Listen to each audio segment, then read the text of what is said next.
Okay. Hello, everybody, and thank you for coming. Well, I guess it's number 10, our second last lecture of the semester, that's put on by the UBSS Hempology 101 Club and the International Hempology 101 Society.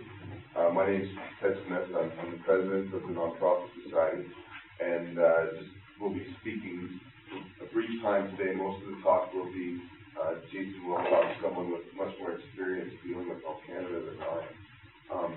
But I wanted to put the medical marijuana access regulations, or we'll say MMAR today for short, in context a little bit for everyone.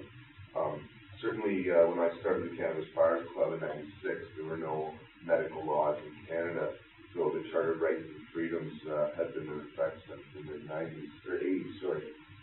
The first case that really cracked it open, although there were, I guess, individual medical cases where people were granted different good sentences from judges. Jim Wakeford and he had somebody else, I forget his name, were the first in the country to get what was called Exemption 56 from the Controlled Drugs and Substances Act. It was granted to them by a judge. There are people living with AIDS, 2 men living with AIDS, and it was proved to the judge they needed it. And the judge had no other mechanism but to use this previously unknown exemption, which was either granted by judges or the Minister of Health. And so the Minister of Health began giving out exemptions, and on a case-by-case basis, and it was very bogged down, such that very quickly, July 31st, 2000, Terry Parker decision declared the exemption process unconstitutional. It wasn't acceptable to most people that were sick and at the discretion of the minister and not doctors. And so they gave the government 1 year to come up with some sort of regulatory scheme to see that people that needed it medically could gain access to it. So July 31st, 2001, the MMAR was brought into effect. And there's been many flaws with it from the beginning, though the government has stated that they've included committees with knowledgeable people and said that they've been open to public dialogue. The programs have, as you'll hear, not been to the benefit of the members, and several court decisions since then have struck down several sections of the MMAR, and every time that happens in court, the government just changes and makes amendments, and new challenges need to be addressed. So I'd like to just give a quick introduction of Jason. Is that I think he started to become active in the cannabis movement by being involved in the Canadian AIDS Society committee that studied the MMAR and released a report this spring. And that extensive report commented on many of the aspects of the MMAR and the effect of people living with AIDS, but also just in general as well, that need medical marijuana. And the committee is still ongoing and he's very involved through the national medical marijuana movement. And still, so we're very glad to have you today.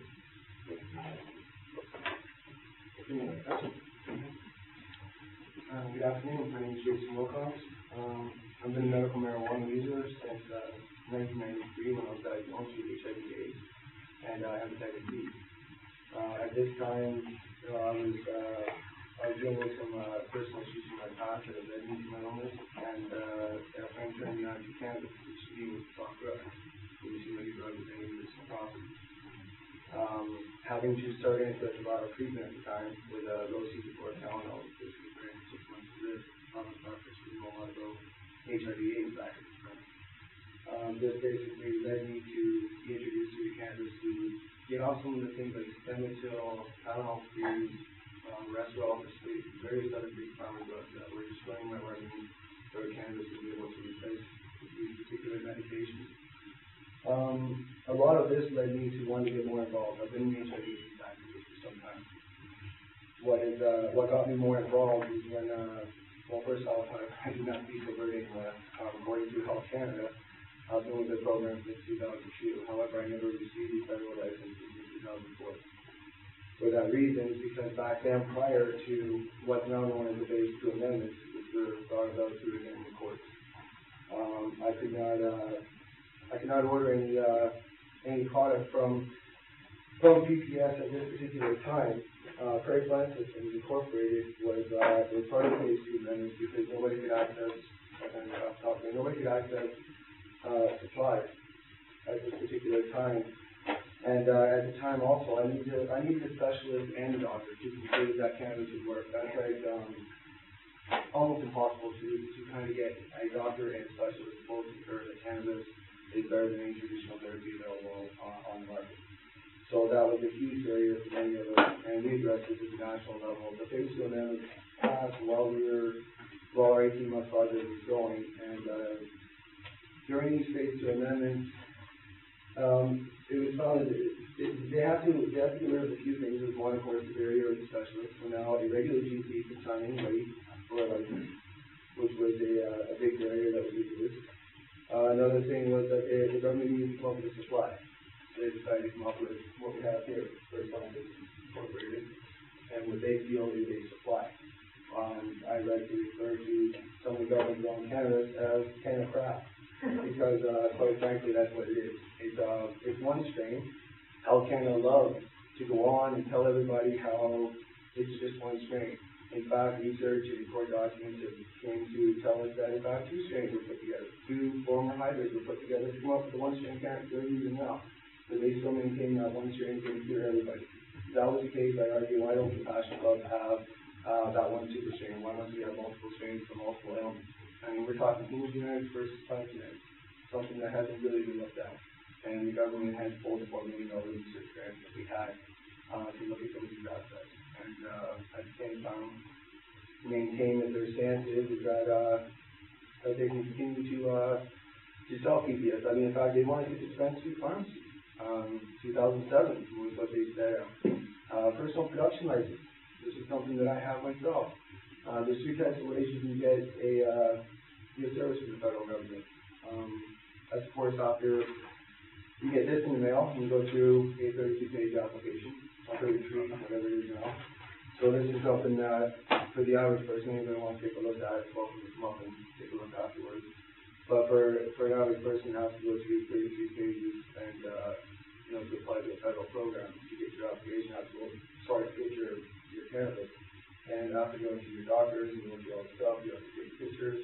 All this gets sent in, and the end game is that I have to renew my license. The problem that I have with needing to renew is that HIV/AIDS doesn't need to be renewed until the word cure is flashed across, the province newspaper or something.